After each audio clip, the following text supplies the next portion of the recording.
In light of the foregoing, I respectfully pray that your joint committee recommends the total rejection of the Protection of Sovereignty Bill 2026 in its entirety.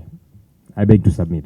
We are going to scrutinize and make sure their ideas are considered.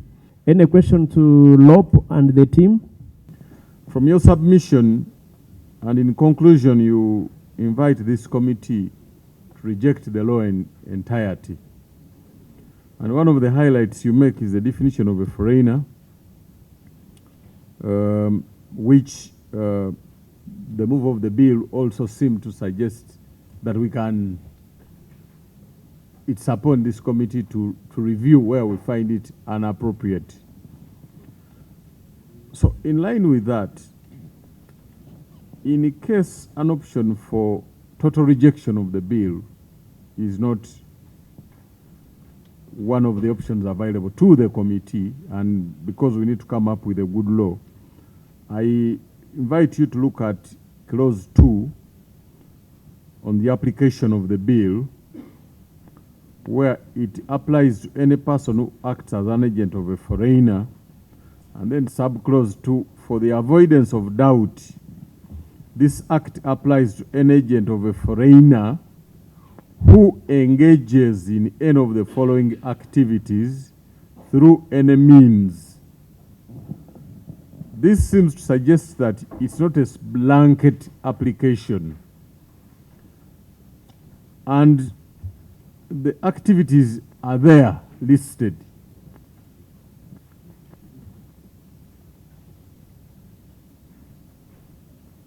Right Honorable, are you open to having a discussion on how to improve some of these provisions, or you still stand by only one position that the law in entirety should be rejected? And should you have another option to improve some of these provisions? What is your take on the application of the bill, specifically on clause 2, sub-clause 2? Thank you. And for the questions that have come through, I'll begin with the one of Honorable Kai. Political Parties and Organizations Act regulates activities of political parties. And so everything about political parties is encapsulated therein. Your question about ISO is Internal Security Organization. And in their modus operandi, they work alongside the Ministry of Internal Affairs. So that's the nexus there is.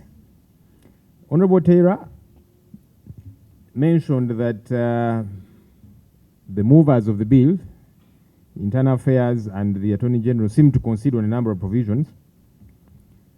So I think what you're saying is, would it be okay maybe to alter some of those as opposed to total rejection? I think I'll tie that in with the last question about my remarks referring to this bill as legal redundance. As I mentioned earlier on, we have a plethora of laws that capture the critical concerns that government would have, whether it be anyone flouting any law in as far as the relationship between Uganda and any other country is concerned, somebody out of the country and so on. I mentioned them. Anti-Money Laundering Act. The Penal Code Act captures a number of those provisions. And that's why I'm saying that this particular bill is irrelevant. The good lawyers, the majority of the members of the committee are lawyers, including the leadership of the committee. It is not helpful when you keep putting together pieces of legislation over things that are already taken care of. Again, you cannot have an act of parliament for anything and everything. Each act of parliament will encapsulate numerous issues.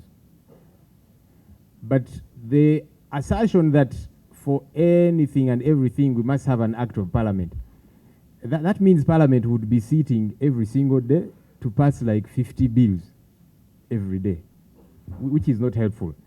So my insistence is that we already have adequate laws. that cover anyone that would bring in money into Uganda illegally, anyone that would trade outside of the law, anyone that violates any law in this country. None of us is above the law. Just because you're a member of parliament does not mean you cannot commit an offense and be taken on by the law. Should we now have a bill entitled an act of parliament legislating how a member of parliament gets arrested and arraigned in courts of law? Because a member of parliament is a citizen of Uganda. The Penal Code Act captures how any citizen who is assumed to have committed an offense gets to be arrested, taken to courts of law. Whether you are an ordinary citizen, whether you are a military person, whether you are an honorable member of parliament, and so on and so forth. So we cannot have a bill now for, this one is for members of parliament, this one is for councillors, this one is for ministers, this one is, you get the point I'm making. So that's really my general feeling. So it's redundant to that effect. That even when we alter and say, as the Attorney General is saying, okay, we can change the meaning of a foreigner so that Ugandans in the diaspora are not considered foreigners. So didn't these people prepare in their legislative drafting? Why did they not foresee that? That is very problematic. And that's why we are saying this bill is irrelevant, because the intention is not really the law. That's why now they are quickly conceding and saying, okay, let's adjust this, let's adjust the other. Clearly showing it is not relevant. We already have got a plethora of laws that provide for any breakage of any law by a Ugandan here or a Ugandan in the diaspora. The other day, Dr. Kizza Besigye was abducted from Kenya and brought here. They said he had committed an offense in as far as Uganda is concerned. Fair enough. Of course, what we have been saying is, can he have due process? Which has not yet happened. But he was picked up from Kenya. Is there any law? Yeah, they are referring to a number of laws already in place. Penal Code Act, and so on and so forth, Anti-Terrorism Act, and all of the others. What we are saying, of course, is let due process happen, try the man, instead of being fungible all over the place. So I don't think, honorable colleagues, that we need to enact a law for literally everything. So in finality, again, I would like to entreat this committee. Let's not be seen to strip the people of Uganda of their sovereignty. The Constitution provides for the sovereignty of the people of Uganda.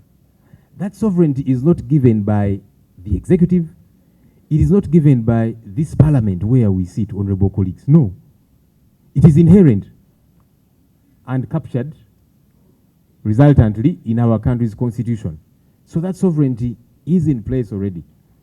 But we seem to want to take away that sovereignty, because sovereignty includes that as a Ugandan, I'm a stakeholder, I must be concerned about the happenings in my country. If I'm a taxpayer and I see my tax money is being stolen, I should have the right to voice out a concern and say Minister X, MP X is stealing my money.